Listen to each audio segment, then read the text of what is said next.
What if Piccolo was born with a genetic mutation? What does this mean?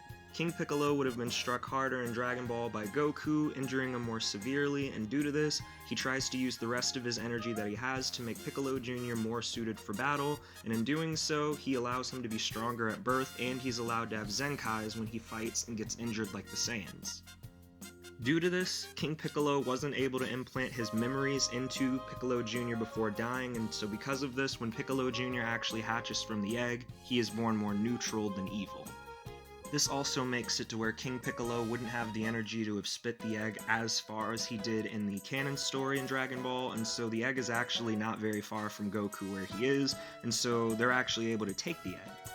All of Goku's friends who were present actually urge him to destroy the egg since they saw how much damage King Piccolo could actually do and how evil he was, and since Krillin died, this was more of a thing that made them want to get rid of the egg because they didn't know what was going to happen. Goku doesn't want to destroy the egg, however, because in his mind, the thing that is inside this egg hasn't done anything wrong, and he hasn't even been born yet, and so it's actually not really fair to whatever's inside it to actually be killed before they're even alive. Since they're still not sure of what they should do if they're not going to destroy the egg, they take Goku and this egg to Kami's lookout. Goku's given a sensu bean, and the egg is actually allowed to be hatched there. Kami would be against this idea because this Piccolo Jr. is a part of King Piccolo, who is an incarnation of evil, and due to that, he's pretty sure that Piccolo Jr. is going to be no different, but they think that maybe with a little bit of effort, they can probably turn him to be more good than bad. And with a little bit of luck and Goku's positive influence and all of his friends being around, he can actually become a powerful ally that'll help them disrupt all the evil that ends up coming in the near future. A little bit of suspension of disbelief is involved in letting this scenario happen, for example King Piccolo not spinning the egg nearly as far, or him not being able to implant his memories, but I really like Piccolo and thought that these little changes wouldn't amount to that big of a problem, so I hope you enjoy what I do with this. With all of that out of the way, let's go ahead and hop into the what if. Our story begins at Kame House with a much stronger Goku and Piccolo due to the Zenkais and the training that took place. Piccolo's mutation actually at birth gave him more power than Goku had at the time, and so he actually has an edge over Goku and is slightly stronger than him in this scenario. While Goku still has a family and he was still raising Gohan when he was born, Piccolo was still around, and in the meantime, while they were able to train, Gohan would watch, and so he actually has a relationship with Piccolo too. Gohan's only had the mildest of training, but even then, he's still strong for his age, and in this scenario, he's actually at a base power of 100. Goku and Piccolo, on the other hand, are more than 2 times as strong. Goku's base power is actually 900, and Piccolo, being slightly stronger, is sitting at 920. One thing I want to note before continuing is that in this scenario, since he was training with Piccolo, not only are they closer, but he's actually also picked up how to fly.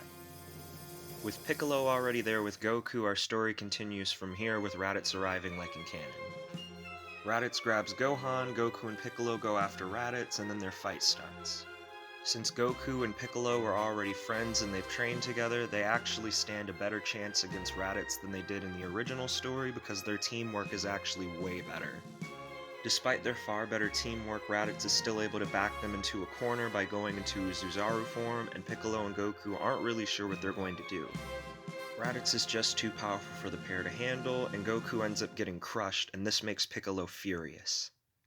In a fit of fury, Piccolo begins charging a special beam cannon, but unlike in the original story, the extra training allows him to actually charge it while he's moving. Raditz isn't able to hit Piccolo because he's just too fast for him because of how small he is, and Gohan luckily ends up crashing out of the space pod and launches himself at Raditz.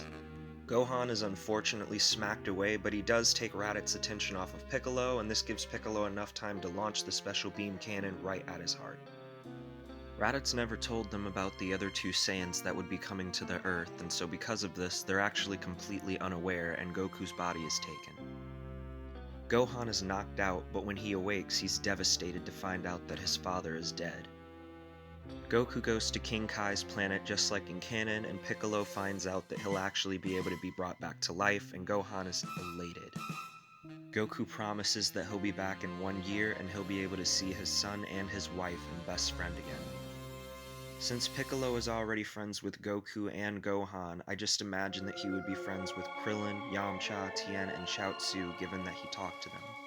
The scouter was still there on the ground, and so Vegeta overheard them talking about how they were going to bring Goku back from the dead, and he wants in.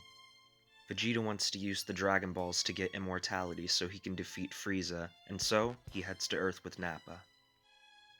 If you want to know what happens next, you'll have to come back and watch my next video. Like and subscribe if you like the video, and I will see you later.